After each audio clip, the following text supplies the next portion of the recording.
আমিনুল ইছলামে আগবঢ়োৱা বক্তব্যই অসমৰ ৰাইজক ক্ষোভিত কৰিছে।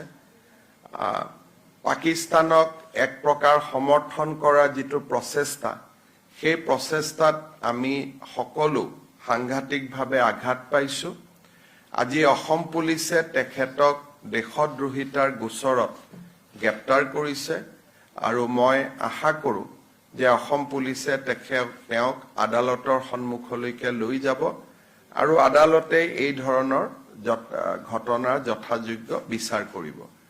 মই এষাৰ কথা সকলোকে বিশেষকৈ যি বিভেদকামী শক্তি, ভাৰত বিৰোধী শক্তি আমাৰ দেশত সক্ৰিয় হৈ আছে, তেখেতসকলক মই সতৰ্ক কৰি দিব খোজো যে প্ৰত্যক্ষ বা পৰোক্ষভাৱে পাকিস্তানক সমৰ্থন কৰিবলৈ লোৱা যিকোনো প্ৰচেষ্টা অসমৰ মাটিৰ পৰা আমি হ'ব নিদিওঁ আৰু এনেকুৱা ধৰণৰ প্ৰচেষ্টা সংঘটিত হ'লেই ছ'চিয়েল মিডিয়াৰ পোষ্ট হওক, ফেচবুকৰ পোষ্ট হওক বা আন ধৰণে প্ৰত্যক্ষ বা পৰোক্ষভাৱে পাকিস্তানক সমৰ্থন কৰিবলৈ চেষ্টা কৰিলে অসম পুলিচক পোনছাতে ব্যৱস্থা ল'বলৈ মই নিৰ্দেশ দিছোঁ আৰু অসম পুলিচে এই ক্ষেত্ৰত সক্ৰিয়তাৰে ব্যৱস্থা গ্ৰহণ কৰিব।